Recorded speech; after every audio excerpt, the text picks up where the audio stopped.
Buenas noches para todos. Agradecemos a los que se pudieron unir hoy, pues teniendo claro que el encuentro estaba para ayer, pero tuvimos unas pequeñas modificaciones. Entonces hoy nos place presentar a la doctora Anita Roque.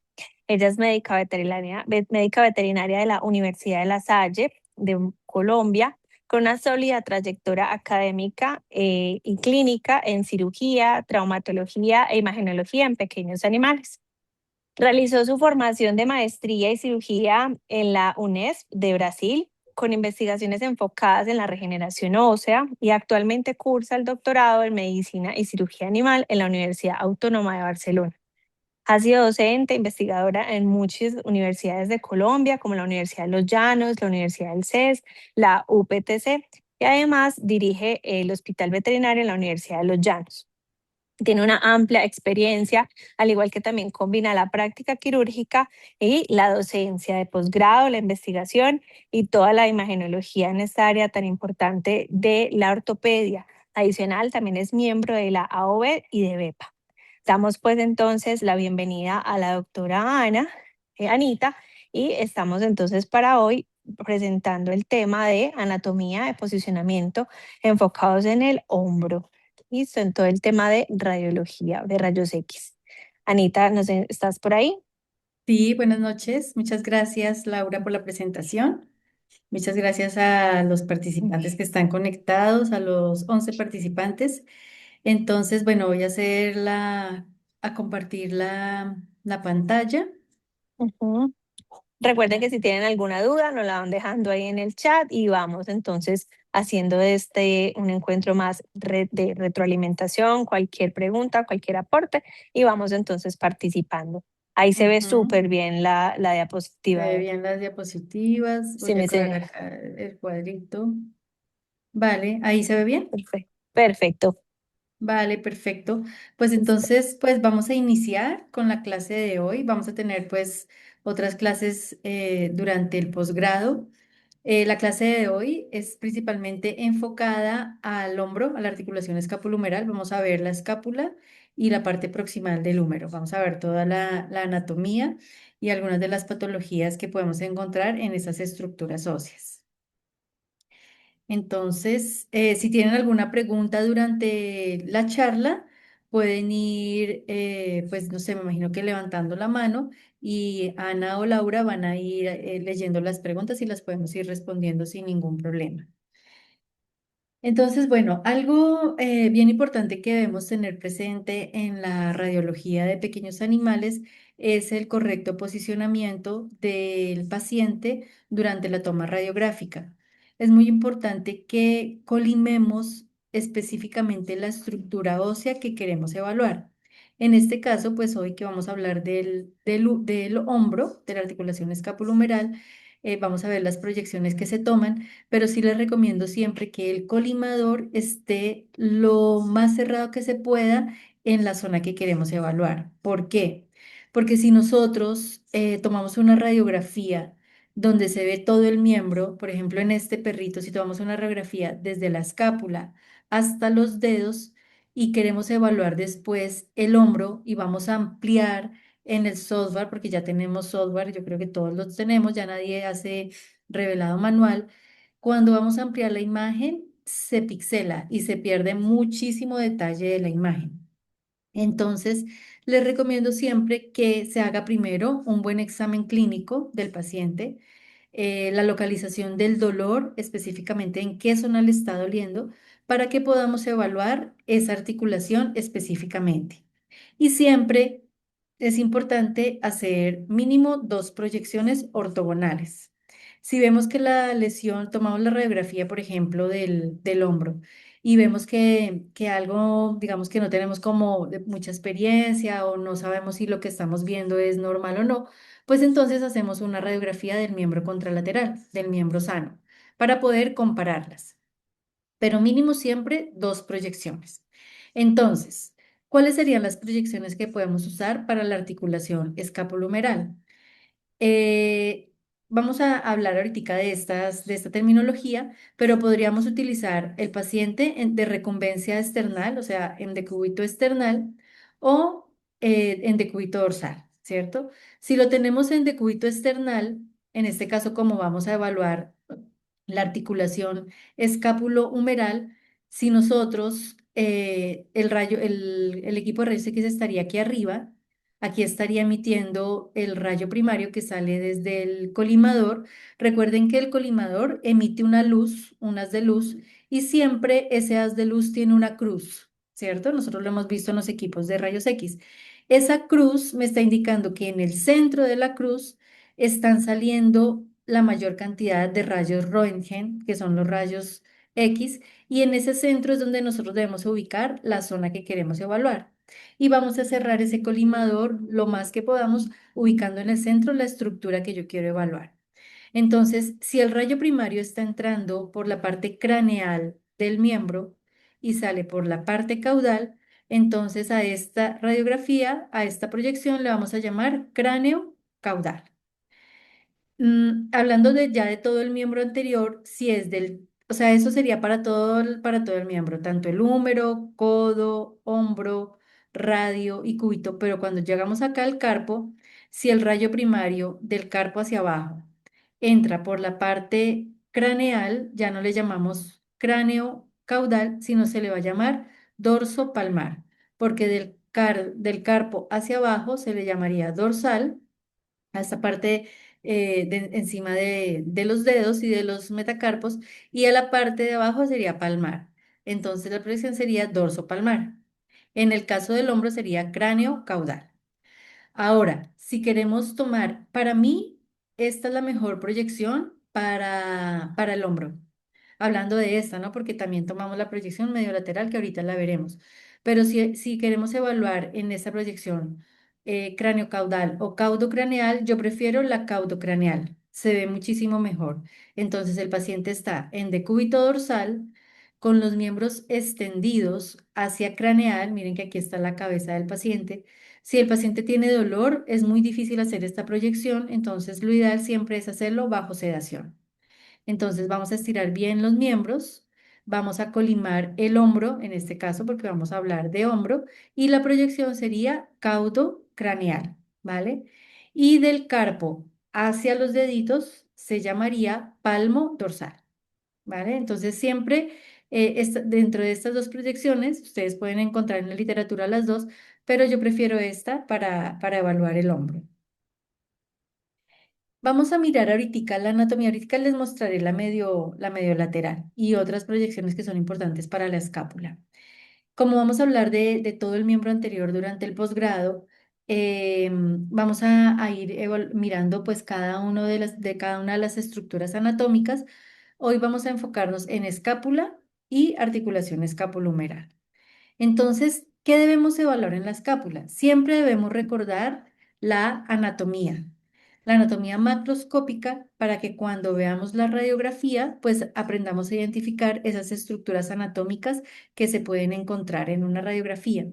Entonces, ¿qué vamos a encontrar en la escápula? La escápula está dividida en dos por esta estructura que es la espina de la escápula. Hacia craneal de la espina de la escápula se llama la fosa supraespinosa y hacia caudal la fosa infraespinosa, ¿sí? En el extremo distal de la espina de la escápula vamos a encontrar esta prominencia ósea que es el acromión. Después bajamos, esto igual lo vamos a ver en las radiografías, encontramos la cavidad glenoidea, la tuberosidad supraglenoidea, la tuberosidad infraglenoidea y aquí es la tuberosidad, la coracobraquial. Bueno, entonces este es el proceso coracoides o coracobraquial. ¿Y qué más habría acá? Bueno, no más, digamos que en este dibujito nos mostrarán acá la fosa subescapular, ¿cierto? La que está por debajo de la escápula. Entonces miren que la escápula, ella está aquí, ella hace una sinsarcosis, ¿cierto? No se articula aquí con ningún hueso, pero ella se une aquí con la musculatura, aquí en la zona de la región torácica.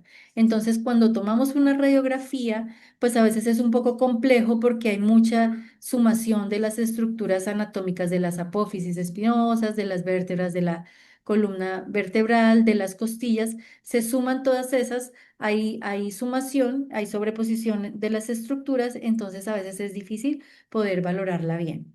Pero ahorita les voy a explicar cómo podríamos evaluarla de la mejor manera. En el gato hay una estructura que la debemos tener presente en la parte anatómica, que es, si ustedes se dan cuenta, aquí está la espina de la escápula y en los gatitos tiene el acromión también, pero encima del acromión está esta estructura que se llama el metaacromión. Y miren que aquí en esta figurita también nos la muestra, en este dibujo en 3D. Entonces, este metacromión es importante tenerlo presente porque se ve en las radiografías y a veces se puede malinterpretar y de pronto diagnosticar como una reacción del periósteo o una alteración en la espina de la escápula.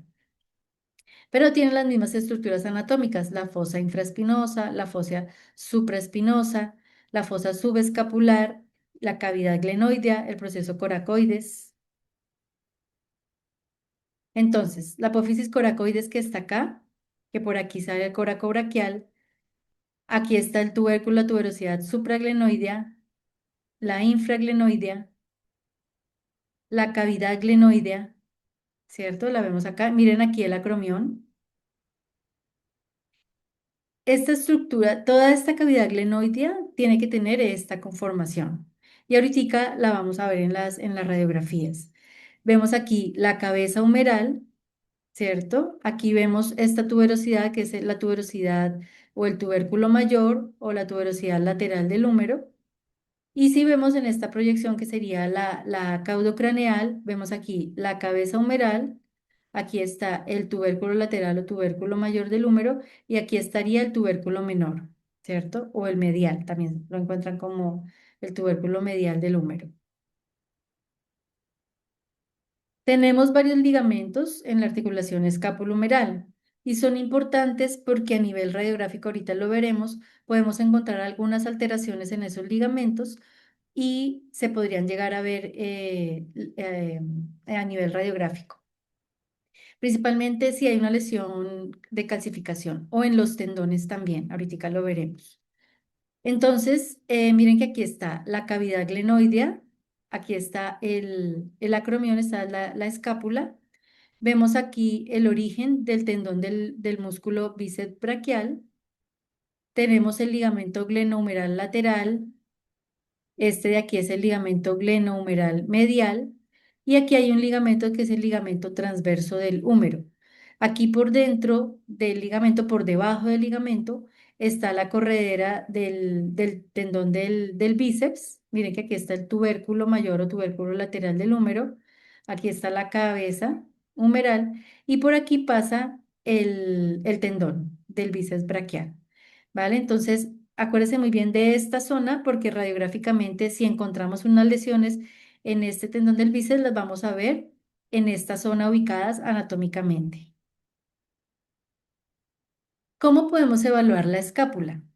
Entonces, como les decía, como ahí está debajo de la escápula, está las apófisis espinosas de la columna vertebral, ¿cierto? De cada una de las vértebras, están los cuerpos de las vértebras, las costillas. Entonces, una forma de poder evaluarla de manera adecuada sería hacer esta. Esta se llama proyección medio lateral porque yo estoy evaluando la escápula derecha, ¿sí? O sea, la escápula izquierda la estoy llevando bien hacia arriba, el miembro izquierdo lo llevo bien hacia arriba, mire que aquí está la cabecita del perrito, va por encima de la cabeza y esa es esta escápula que se ve acá, ¿vale? Y yo estoy evaluando esta escápula derecha, por eso se le llama proyección medio lateral, aunque el rayo primario esté entrando aquí por la cara lateral del perrito, estamos evaluando esta escápula, entonces en la literatura radiográfica, como estamos evaluando esta escápula, le llamaríamos proyección medio lateral. Y aquí podemos ver bien toda la escápula.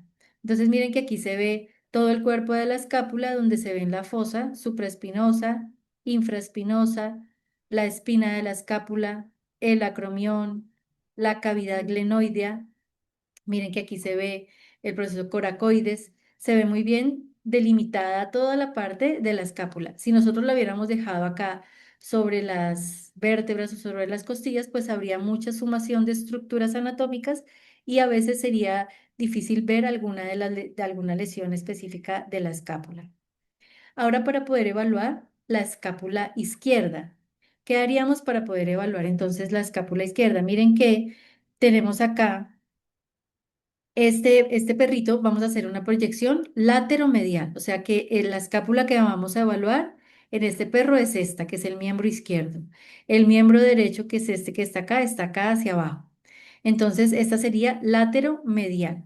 ¿Y cuál es la escápula que yo voy a evaluar? Es esta que está acá, la que está por encima aquí de las apófisis espinosas. Y miren lo que les explicaba ahorita, miren que aquí se ven las costillas, la tráquea, los cuerpos de las vértebras torácicas, cervical, y se suman a la estructura anatómica de la escápula. Entonces, si hubiese una lesión acá, va a ser difícil de verla. En ese sentido, aquí estamos evaluando esta que sería la escápula izquierda. Intentamos llevarla hacia craneal para que podamos evaluar muy bien todo el cuerpo de la escápula. Esa es la forma ideal de poder evaluarla y hacerla pues de una forma en que podamos evaluar bien toda su anatomía. Miren que aquí podemos ver, este es un cachorrito, miren que aquí se ven las líneas de crecimiento, ahorita las veremos más adelante. Esta es otra proyección que es llevando el miembro que no queremos evaluar hacia caudal, pero esta es para ver principalmente la parte distal de la escápula, porque la parte proximal va a ser muy difícil. Miren cómo la tenemos aquí en sumación con todas las estructuras anatómicas que ya les habría comentado. Entonces el paciente se ubica en decúbito lateral sobre el miembro que queremos evaluar. Vamos a llevar hacia caudal el miembro contralateral, el que no estamos evaluando, y miren lo que les explicaba del colimador.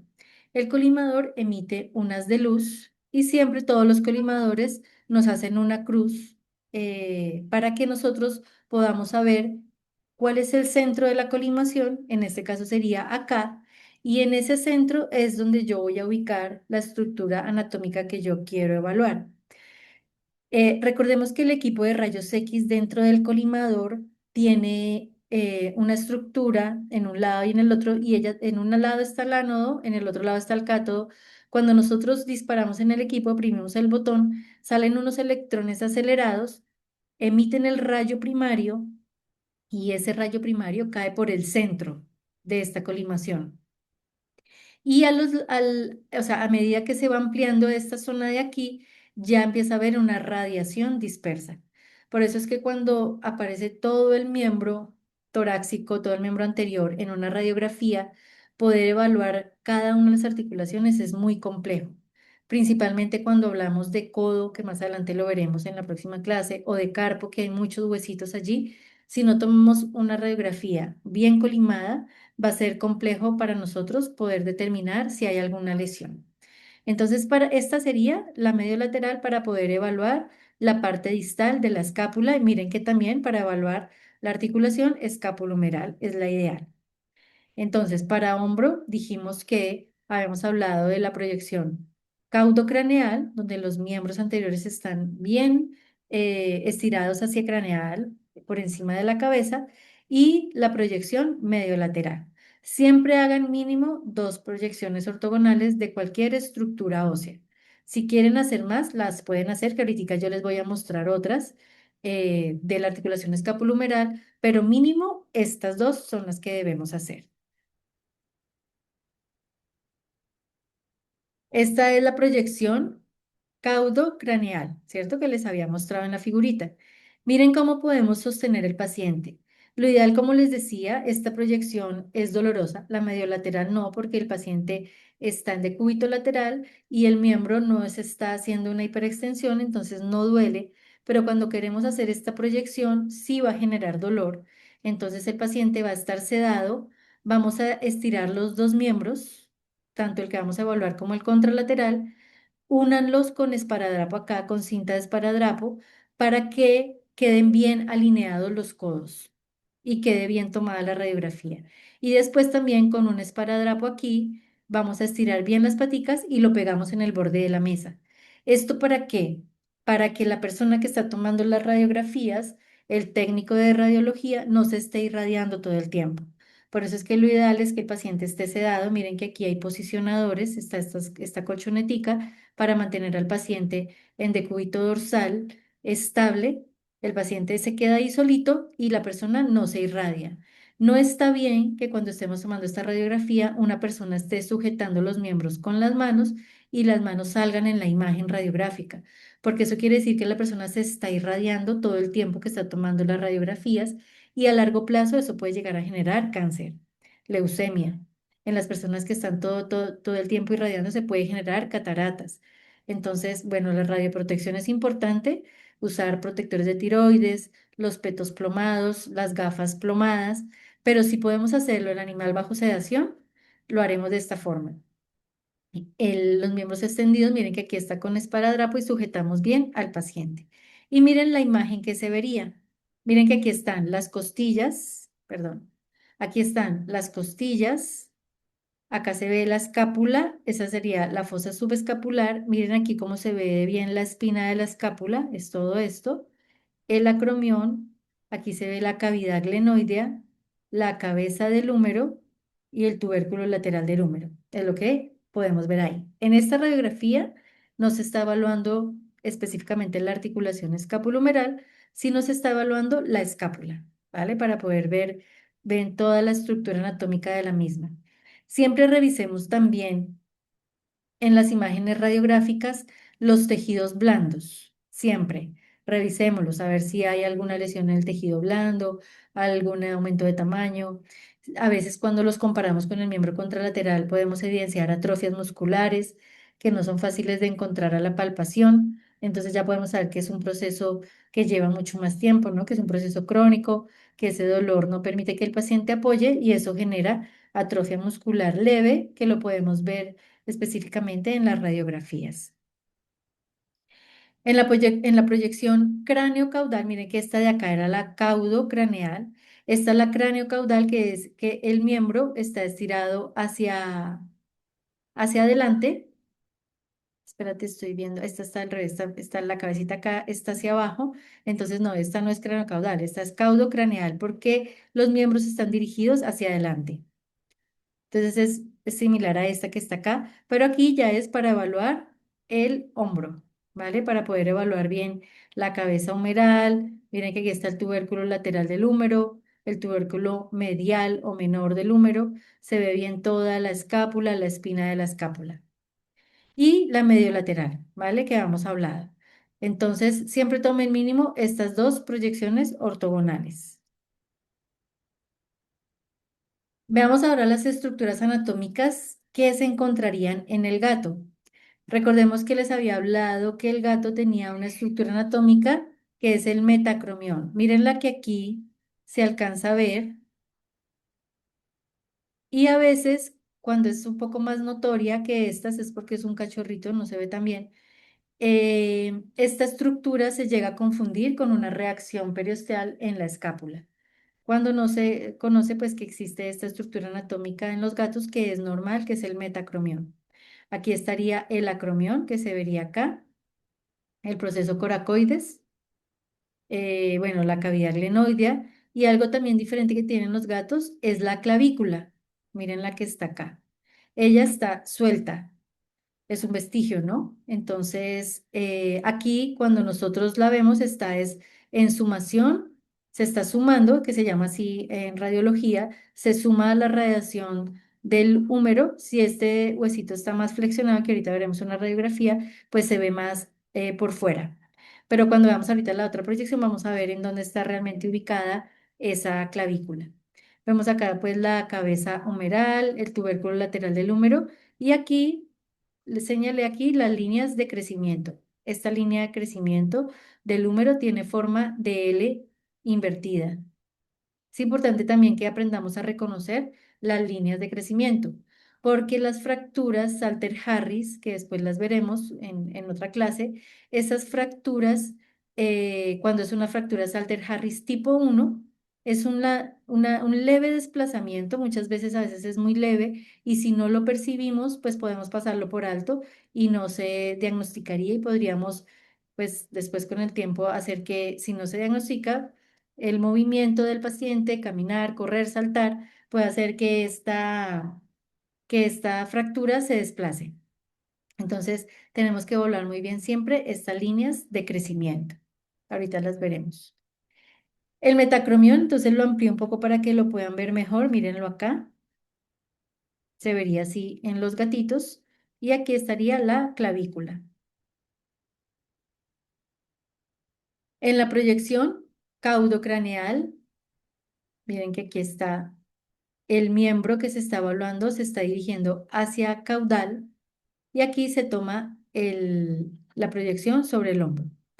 Entonces podemos ver, miren acá, la espina de la escápula, esta es la escápula, la fosa subescapular, miren que aquí se ve, aquí estaría el acromión, que es este que está aquí, y este es el metacromión. Y miren lo que les decía de la clavícula.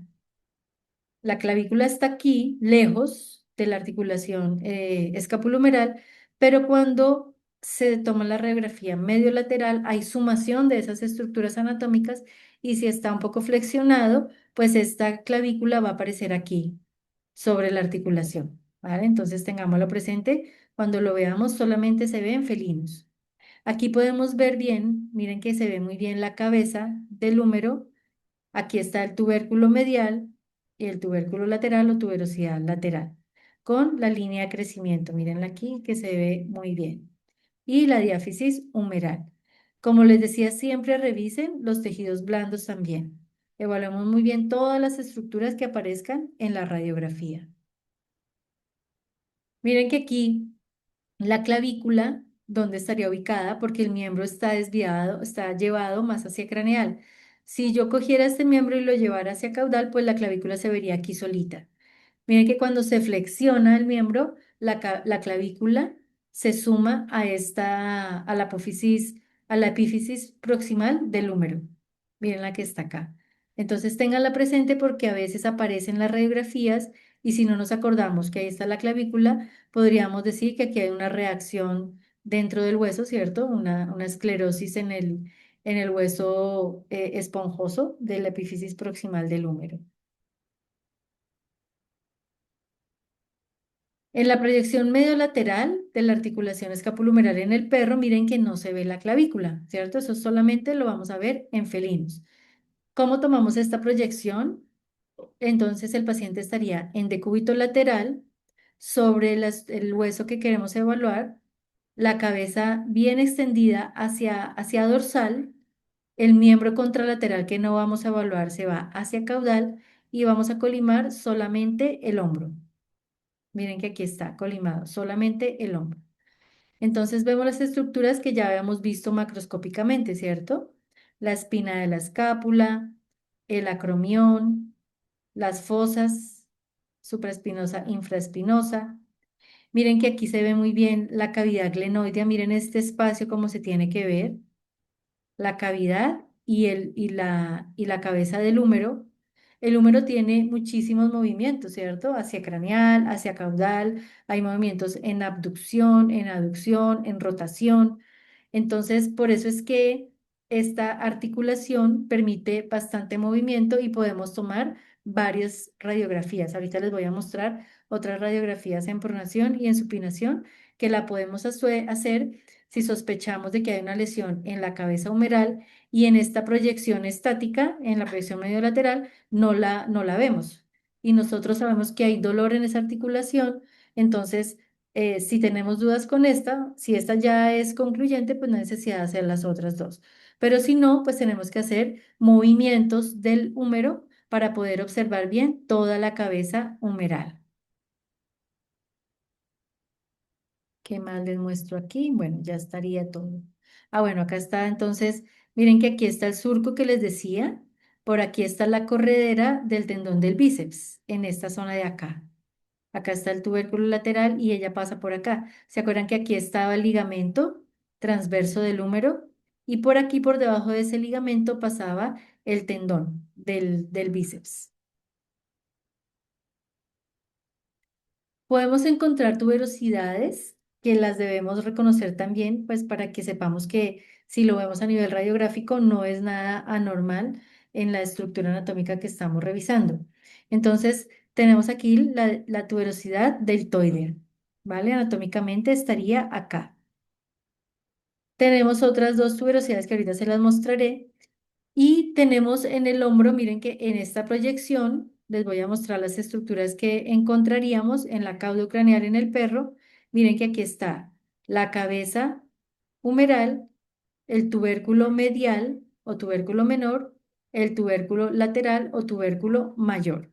Siempre revisemos bien estas estructuras anatómicas y la cabeza humeral, que esté bien redondeada, que no hayan osteofitos periarticulares, lo mismo en la proyección mediolateral. Veamos bien toda la cavidad, también glenoidea, para ver si hay alguna alteración, que ahorita veremos algunas de las alteraciones que podemos encontrar. Miren aquí el acromión y la espina de la escápula. Está muy bien definida en esta radiografía.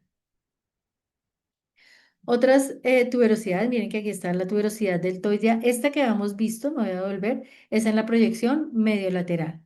Cuando tomamos la proyección caudocraneal, podemos ver, miren la tuberosidad cómo se vería. La tuberosidad deltoidea y la tuberosidad del redondo mayor. Entonces, tengámoslas presentes porque podríamos llegar a dar un diagnóstico errado diciendo que de pronto esta es una reacción del periósteo, lo mismo que esta, una reacción del periósteo sólida y podríamos dar pues de pronto algún diagnóstico que no es. Y esta línea de aquí es la línea del tricipital, ¿vale? Que pasa por aquí en esta proyección, que también es normal. Ahora, si nosotros tenemos duda en la proyección mediolateral estática, sin hacer ningún movimiento, pues podemos hacer pronación y supinación. Sabemos que el hombro, como les decía, pues permite bastantes movimientos. Entonces, ¿qué vamos a hacer en esta radiografía mediolateral pronada o en pronación? Vamos a colocar una espumita. Miren que para ubicarnos un poco, esta es la cabeza, acá está la oreja, el cuello. Acá está el húmero, este es el codo y este es el radio y el cúbito. Entonces, craneal al radio, vamos a colocar una espuma en forma de triángulo y vamos a hacer que el antebrazo rote y el carpo también de manera externa, haciendo una pronación. Y esa pronación me va a mover la cabeza del húmero dentro de la articulación y vamos a poder ver el resto de la cabeza humeral que no habíamos visto en la radiografía mediolateral estática. Y también podemos hacer la misma, pero en supinación. Ahorita les muestro. Entonces, miren esta, que sería la mediolateral, sin pronación. No se ve muy bien esta lesión aquí en el cartílago. Y cuando hacemos la pronación, miren que aquí la observamos muy bien. Tiene una osteocondrosis disecante. Recordemos que la osteocondrosis se produce principalmente porque no hay un abastecimiento circulatorio de sangre en el hueso subcondral de esta zona. Hay un proceso acá inflamatorio. Ese cartílago no se nutre, se necrosa y empieza a soltarse. Entonces vemos acá una pérdida de ese cartílago. Pero a veces esta radiografía, esta proyección, no es muy diciente. Entonces podemos mirar y no ver nada. Si llegan a sospechar ustedes de que sea una osteocondrosis disecante, pues entonces hagan la pronación para poder ver bien la parte de la cabeza que va hacia medial. Y también podemos hacerla en supinación. También podemos encontrar, miren, por ejemplo, esta sería una radiografía normal, que la pongo para que comparemos esta. Miren que aquí ya hay una enfermedad articular degenerativa. Entonces, es un paciente que tenía una osteocondrosis, se soltó el cartílago, ese cartílago se suelta. Y como el cartílago se nutre a través del líquido sinovial, a eso se le llama ratón articular, ese ratón articular sigue aumentando de tamaño. Y ese proceso inflamatorio genera una artrosis, una enfermedad articular degenerativa. Miren que aquí hay osteofitos periarticulares acá en la cavidad glenoidea también. Y este ratón articular va a seguir creciendo. Entonces, el tratamiento en estos casos es quirúrgico.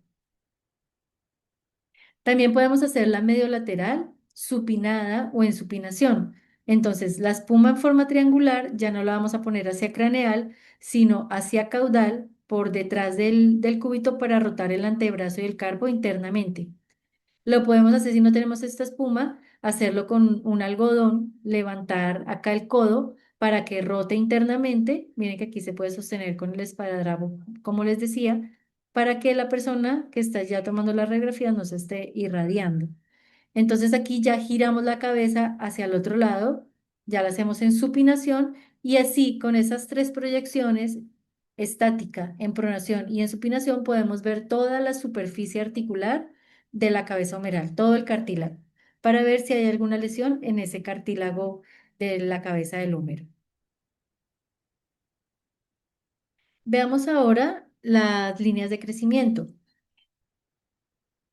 Entonces, en un cachorrito de un mes, vamos a ver aquí, miren que aquí se ve la escápula. Esta sería la cabeza del húmero y aquí está la línea de crecimiento. Como ellos apenas están empezando a recibir carga axial porque son muy bebecitos, las tuberosidades, recordemos que ellas se forman a medida que el músculo que se inserta en esa zona, pues empieza a hacer tensión y esa tuberosidad va a ir aumentando de tamaño por la carga axial. Entonces, en estos cachorritos aún no se ve formada esa tuberosidad. Entonces, miren que aquí está la línea de crecimiento. A los 2 meses, miren una línea de crecimiento aquí en el húmero. Y aquí también hay una línea de crecimiento en la escápula. Miren la que está aquí hacia craneal. Esta es la cavidad glenoidea. Esto es lo que les decía de la línea de crecimiento en forma de L invertida, ¿vale? Siempre revisarla muy bien en el examen radiográfico. Línea de crecimiento aún presente a los... ¿Tienen alguna pregunta? ¿Escuché un audio? No. Sí, Bueno, por ¿sí? acá nos pregunta. Hola, Doc, No ¿me sé, escuchas? no te escuchaba, pero ahora sí. Ah, vale. Por acá el doctor Héctor nos pregunta que las lesiones del tendón del bíceps, ¿en cuál proyección crees tú que pues, se podrían ver mucho mejor?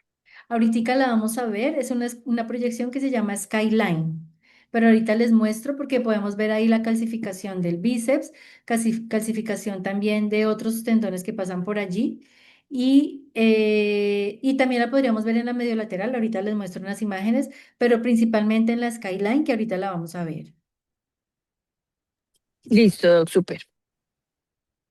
Bueno, entonces, en las líneas de crecimiento, revisemos bien siempre si a veces si tenemos dudas, uno dice, güey, pero esta línea de crecimiento sí estará normal o qué tal que tenga una fractura Salder-Harris tipo 1. Entonces, tengamos un librito de radiología a la mano donde podamos comparar siempre las líneas de crecimiento, porque ellas van cambiando mucho a medida que el paciente va creciendo. Miren que esta línea de crecimiento de la cavidad glenoidea a los 4 meses ya tiene que estar cerrada así como después lo veremos en el codo, así como la línea de crecimiento del proceso anconio a los 4 meses ya tiene que estar cerrada, esta también. Miren aquí esta línea de crecimiento y ya podemos ver en estos cachorritos, miren a los 3 meses ya se ve la tuberosidad lateral del húmero, que no se veía en los cachorros de un mes y de los 2 meses. A los 6 meses recuerden que las líneas de crecimiento se cierran a los 12 meses y en las razas gigantes más o menos a los 14 meses. Aquí aún no hay línea de crecimiento, aunque no sea tan evidente, pero a los 10 meses todavía esta línea de crecimiento está, o sea, hay cartílago aquí, hay condrocitos que están siendo reemplazados por osteocitos, miren que aquí se alcanza a ver, pero no es tan notoria como en un cachorro de 6 meses. ¿Qué más podemos ver acá? Bueno, la línea de crecimiento de la escápula ya cerró. Y podemos ver pues el proceso coracoides aquí, esta tuberosidad, podemos ver bien toda la cavidad glenoide, miren aquí el acromión. A los 12 meses ya totalmente cerrada, menos en razas gigantes, que es así, demora más o menos 14 meses en cerrar. También podremos hacer artrografía del hombro. Podemos usar Ioexol, que es un medio de contraste yodado. Podemos usar 5 mililitros en perros grandes a medianos, 2 mililitros en perros pequeños y en gaticos también pueden usar de 1,5 a 2 mililitros de Yoexol intraarticular para poder ver bien toda la cavidad articular. Miren que aquí rodea, esta es la cabeza que la podemos ver bien y podemos ver bien todo el compartimiento, ¿cierto? Craneal, que está aquí, y caudal. Y podemos ver este surco que está por debajo. Miren que aquí pasa, por acá pasa el tendón del músculo bíceps, ¿se acuerdan? Y miren que aquí lo tinciona. Entonces también podemos ver ese surco intertubercular que pasa acá por debajo del tendón. Miren que aquí podemos ver bien toda la cavidad articular. Entonces esto lo podemos hacer también para poder observar si hubiese alguna lesión dentro de la cavidad. Esta es la proyección que les decía, que es la skyline, que es la ideal para cuando nosotros sospechamos de calcificación del tendón del bíceps. Recuerden que el tendón del bíceps, pues es una patología que es común, es una inflamación de una tendinitis del bicipital, es muy común, pero si hay calcificación la podemos ver en radiografía. Si solo es una tendinitis, no. En ese caso, pues necesitaríamos hacer una ecografía. En el caso de radiología, pues que estamos viendo en esta clase, solamente veríamos una alteración si hay calcificación o si hay alguna abulsión que ahorita les voy a mostrar. Entonces, ¿cómo se toma esta proyección? Miren que el paciente también tiene que estar bajo sedación, en decúbito external.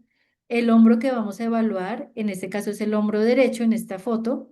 El perro tiene que tener la cabeza girada hacia el lado contralateral y los miembros posteriores también dirigidos hacia el lado contralateral de donde se está evaluando esta articulación.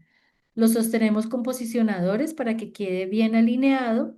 Se flexiona el carpo y solamente se va a colimar. Miren que el colimador está acá pasando por el hombro.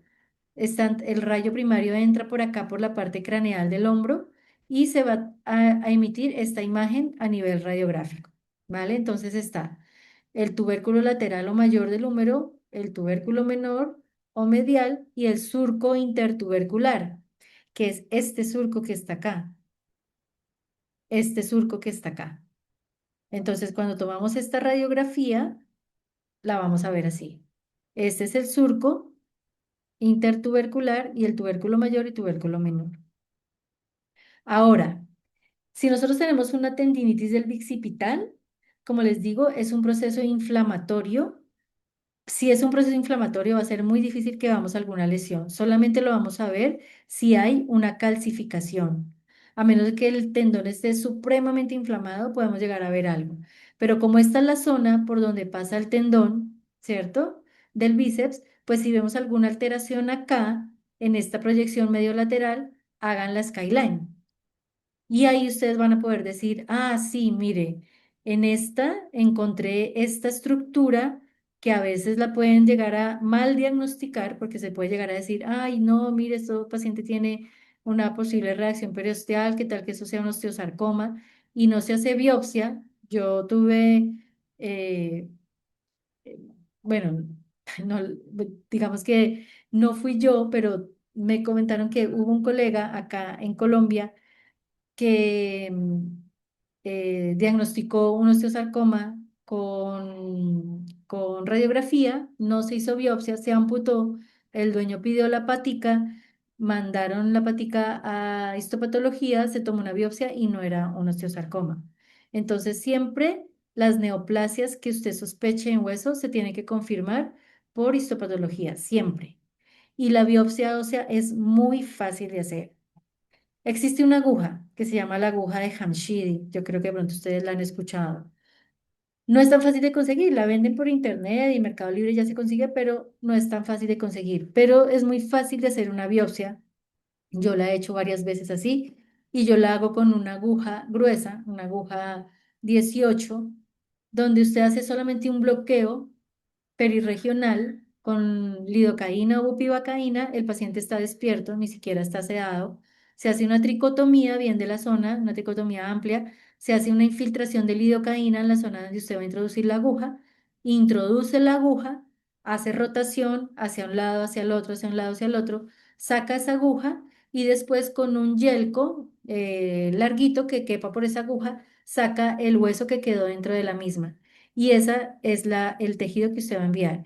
Y vuelve y toma varias muestras. Siempre en una biopsia ósea, si digamos si usted sospecha que eso es una neoplasia, pues usted tiene que tomar una biopsia siempre de la parte proximal y distal, o sea, de donde está la zona sana y la enferma, en este caso esa sería, digamos, la sana y esa sería la enferma, se toma una biopsia acá, una del centro y otra de acá. Siempre mínimo 3 biopsias. Y con la agujita es fácil de tomar.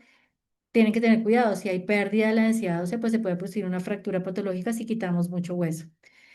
Pero bueno, eso yo de pronto se los explico de pronto en la próxima, en la clase que veamos todo lo de la radiodensidad ósea, pero lo quería mencionar es porque a veces esta estructura que se ve aquí la pueden llegar a confundir con una esclerosis mieloesclerótica y sospechar de pronto de que sea una neoplasia y no lo es.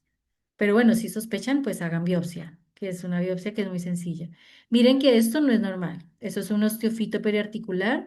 En los libros de radiología también lo llaman como pico del loro, porque parece como el piquito de un lorito. Esta es la cabeza del húmero, pero esto no es normal, ¿cierto? Ahí ya hay una enfermedad articular. Posiblemente hay un proceso inflamatorio, está generando una reacción allí en el cartílago y por eso hay un osteofito acá. Cuando se toma la skyline de este paciente, entonces, miren lo que se encuentra. En el surco del bicipital hay mineralización del tendón del bíceps, que es esta de acá. Hay esclerosis del hueso subcondral y hay osteofitos acá. Hay osteofitos acá periarticulares. Entonces, si usted encuentra esto, ya sabe que hay una mineralización de ese tendón, porque miren que aquí está el surco por donde pasa ese tendón. ¿Cómo lo puedo corroborar? Con ecografía. Una persona que tenga experiencia en ecografía de tejidos blandos puede hacer una ecografía y verificar esa calcificación. Pero en la radiografía se ve muy bien. Además, miren esta esclerosis del hueso subcondral, quiere decir que aquí hay un proceso inflamatorio y ya crónico. Otro osteofito, miren de este paciente. Acá está el hombro, miren el cuello, está girado hacia lateral.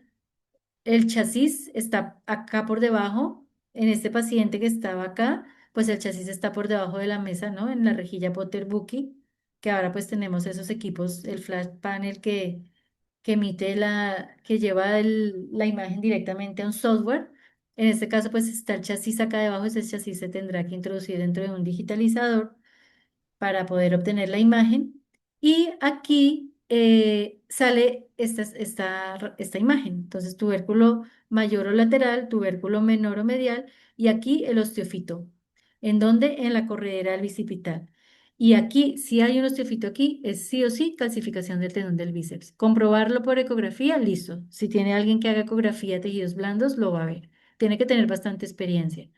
Si no, la radiografía ya se lo está diciendo. Entonces aquí esta era la pregunta que me habían hecho, esta sería como la respuesta. ¿Qué más podemos encontrar? Esta es una radiografía de un libro, entonces miren lo que nos muestran. Esta sería una radiografía normal. Tubérculo mayor, tubérculo menor, surco intertubercular. Podemos encontrar aquí la calcificación del tendón del bíceps y aquí ellos nos muestran que aquí está el tendón del supraespinoso, que ahorita yo se los muestro en una imagen del libro en donde estaría en la mediolateral. Y este tendón también se puede calcificar, entonces podemos encontrar esto que podría ser calcificación o también una avulsión, porque él se inserta acá. Entonces podría ser una avulsión del tendón del supraespinoso. ¿Cómo lo comprobamos? Esto sí tocaría por ecografía, si es calcificación o avulsión. Y encontraríamos aquí la esclerosis del surco intertubercular. Y les puse la imagen para que vean el tendón por donde pasa. Y la estructura que estamos viendo, el surco está acá, ¿vale? Que estaría aquí más hacia adelante, por donde alcanzamos a ver parte del tubérculo menor del húmero. Otras imágenes, miren, con calcificación acá. Aquí sería, miren que aquí está el supraespinoso y el del bíceps estaría acá. Entonces, esta sería del supraespinoso. Ay, perdón, del supraespinoso, ¿cierto? Una calcificación del tendón del supraespinoso. ¿Dónde podríamos encontrar otros sitios de mineralización? Entonces, la literatura nos dice que lo podemos encontrar aquí, en la escápula, donde está, ¿se acuerdan que yo les dije que aquí está el proceso coracoides o coracobraquial? Porque aquí se inserta el tendón del coracobraquial. Aquí podemos encontrar una mineralización y podríamos verla a nivel radiográfico. Aquí En el tendón del supraespinoso, que es este mismo que estaría acá, lo podríamos ver en esta proyección medio lateral acá, una calcificación o mineralización en esta zona. O mineralización aquí más centrada y ubicada en el tendón del infraespinoso. Acá supraespinoso, aquí el infraespinoso. Y el del bicipital tendría que hacer todo este recorrido, ¿vale? En alguna de estas zonas estaría la calcificación del tendón del bíceps. También podemos encontrar pues alteraciones óseas como neoplasias, osteomielitis. En este caso les puse esta radiografía normal y aquí tenemos varias cosas. Miren, osteofito periarticular, esclerosis mieloesclerótica. Miren que la cavidad medular, como se debe ver, y miren esta esclerosis que está dentro de la médula, esa se le llama mieloesclerosis. Y también hay reacción periosteal, después las veremos, una reacción periosteal en forma de radiación solar, una reacción periosteal desorganizada, indicándome que aquí hay un proceso agresivo, ¿cierto? De alta agresividad que podría llegar a ser una neoplasia maligna. ¿Cómo lo podemos saber? Con biopsia, es la única forma. Y también aquí hay algo de pérdida de la densidad ósea, o sea, hay una osteólisis, porque hay pérdida aquí de la cortical. Después veremos también en otra clase los tipos de osteólisis. En este caso, pues sería osteólisis geográfica. Hay pérdida aquí de la densidad del hueso y pérdida de la cortical. También podemos encontrar luxación, la luxación escapulohumeral. Miren por qué es importante las dos proyecciones ortogonales. Porque si no tenemos mucha experiencia, podemos ver esta radiografía y decir, ah, no, está normal, no veo nada, no hay fractura, pero miren que la cabeza humeral está acá arriba, cerca al acromión, tendría que estar acá abajo. Y cuando tomamos la proyección caudocraneal, miren la cabeza humeral está hacia medial, ¿vale? Entonces tiene una luxación escapulohumeral, humeral, dirigido el húmero hacia medial. También podemos encontrar varias enfermedades que son congénitas. Está la displasia glenoidea. ¿Eso qué quiere decir? Que la cavidad glenoidea no se formó adecuadamente. Entonces, al haber una displasia glenoidea, así como hay displasia de cadera, que no se forma bien esa articulación, en este caso hay una displasia glenoidea. La literatura dice que se presenta en animales más o menos, en la cojera empieza más o menos a los 8 meses y reportan que se presenta en razas pequeñas, en razas toy, pincher, chihuahua, maltés, en esas razas pequeñitas. Entonces no hay una buena conformación de la cavidad glenoidea, eso produce bastante dolor articular. Entonces lo que se recomienda en ese caso es o hacer una anquilosis de la articulación o hacer una artroplastia por excisión desde el cuello hacia abajo de la cavidad glenoidea para quitar esa articulación que está rozando con la cabeza humeral y que va a producir muchísimo dolor. Con respecto a la displasia epifisaria múltiple, es otra patología que también es genética, es un defecto en la osificación de la epífisis. Miren que este es un bebé, es un cachorrito, miren aquí la línea de crecimiento y miren la cabeza del húmero. Aquí ya no hay cabeza, tendría que llegar acá y ser aquí redondeadita. Entonces hay una displasia epifisaria, no se formó, no hay una buena osificación. ¿Qué es lo que sucede aquí? Acuérdense que los huesos tienen centros de osificación. Si no hay un buen estímulo en este centro de osificación, no se forma bien la cabeza del húmero y va a producir este tipo de patología. En este caso, el dolor es muy fuerte. Lo que reporta la literatura es que en este tipo de displasias mm, es un poco complejo. Digamos que el pronóstico es reservado porque el único tratamiento es manejo del dolor y muchos pacientes no responden bien a este manejo y terminan en amputación porque el dolor es absurdo. Si no, sería una anquilosis también de esa articulación. Pero es que imagínense, no es un cachorrito, es un bebecito. Apenas está empezando a crecer. Miren esta línea de crecimiento, este cachorro no tendrá más de 6 meses. Tenemos otra patología que es la osificación incompleta glenoidea caudal, la osificación incompleta de la cavidad glenoidea. Entonces, eso también está reportado en humanos. No hay una osificación, aquí hay unos núcleos de osificación también. Entonces, este núcleo de osificación no se cierra y la cavidad no queda totalmente cerrada y queda incompleta esta unión y esto genera también mucho dolor. En los años 1980 más o menos, reporta la literatura, que antes no se hablaba de esta patología y esto se daba como un diagnóstico como si fuera una osteocondritis disecante, porque pensaban que esto era un pedazo de cartílago de la cabeza humeral que se había soltado y que estaba allí como un ratón articular. Pero realmente es que la cavidad glenoidea no está totalmente osificada. En este caso lo que se hace es retirar este fragmento, que es lo que está produciendo dolor a nivel articular. Esto en perros es bastante común, aunque no lo creamos, pero en gatos no. Pero entonces encontré un artículo en gatos, es el único artículo que he encontrado del 2019, no hay más artículos reportados, donde ellos reportan esta misma patología, una, una no unión de ese núcleo de osificación de la cavidad glenoide a la parte caudal y se produce ese fragmento suelto que produce mucho dolor en gatos. Algo importante que dice este artículo, porque miren que este era un gato de 16 años. Algo importante que dice es que en gatos puede ser un hallazgo incidental, o sea, usted toma una radiografía y resulta que encontró esta patología. ¿Cierto? Y en perritos, esta osificación incompleta glenoidea caudal sí causa mucho dolor, en gatos no. En gatos ellos encontraron que en el miembro contralateral al que tenía muchísimo dolor, también tenía la misma lesión, pero no tenía dolor. Entonces ellos, ¿a qué conclusión llegaron? Esas son las radiografías del artículo. Este era el miembro que le dolía, el derecho. Tenía la osificación incompleta aquí de la cavidad glenoidea, pero además tenía aquí un ratón articular, ¿cierto? Ya tenía una enfermedad aquí articular, posiblemente parte de este cartílago se soltó y como el cartílago sigue creciendo porque se nutre con el líquido sinovial, pues se forma acá un ratón articular y esto produce mucho dolor en el momento en que puede llegar a tocar acá la articulación cuando se mueve.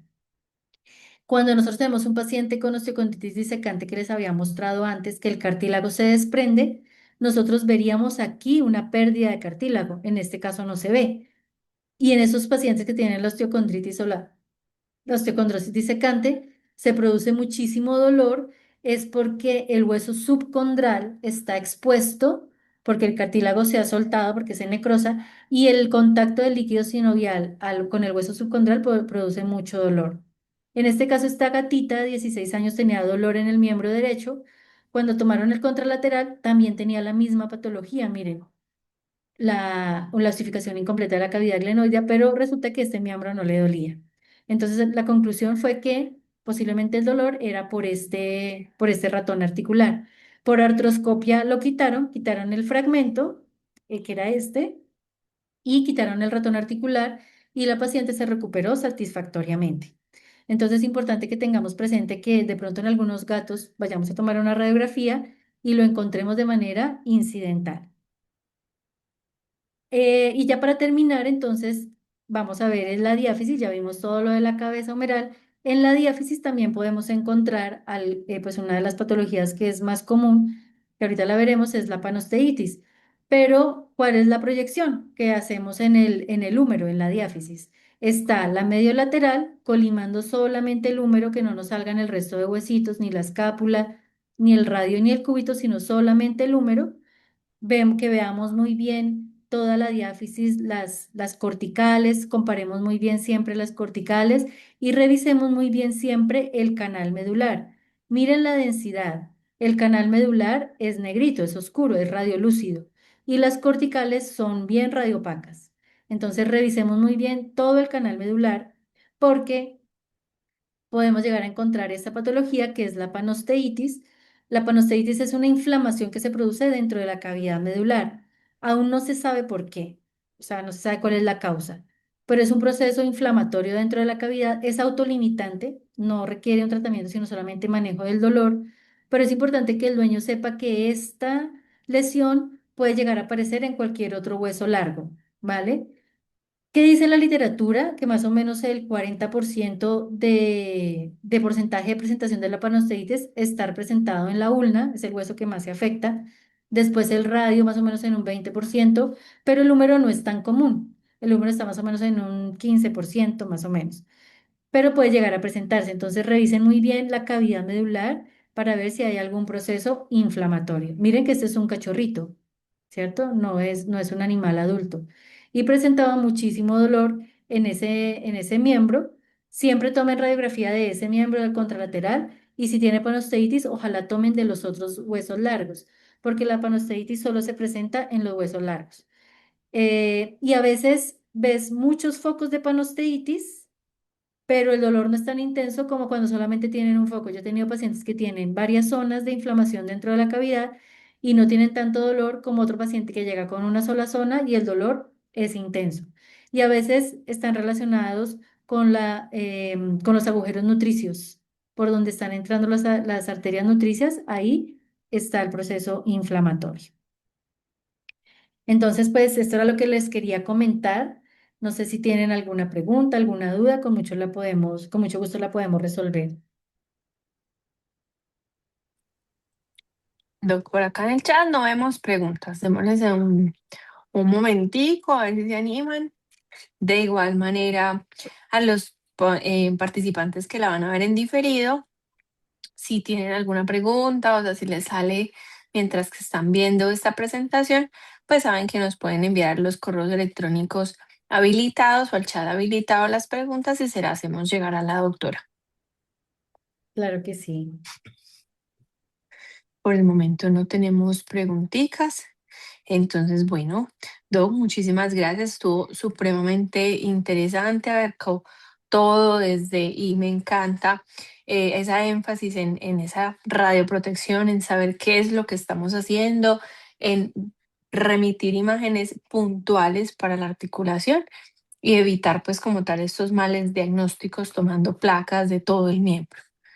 Muchísimas De gracias nada, de nada, con mucho gusto. y nos vemos entonces para la próxima charla. Para la próxima charla, claro que Sí, sí. señora. Listo. Bueno, que estés muy bien, gracias, hasta Igualmente, una luego. feliz noche para Buenas todos. noches Hasta para luego. todos, hasta luego.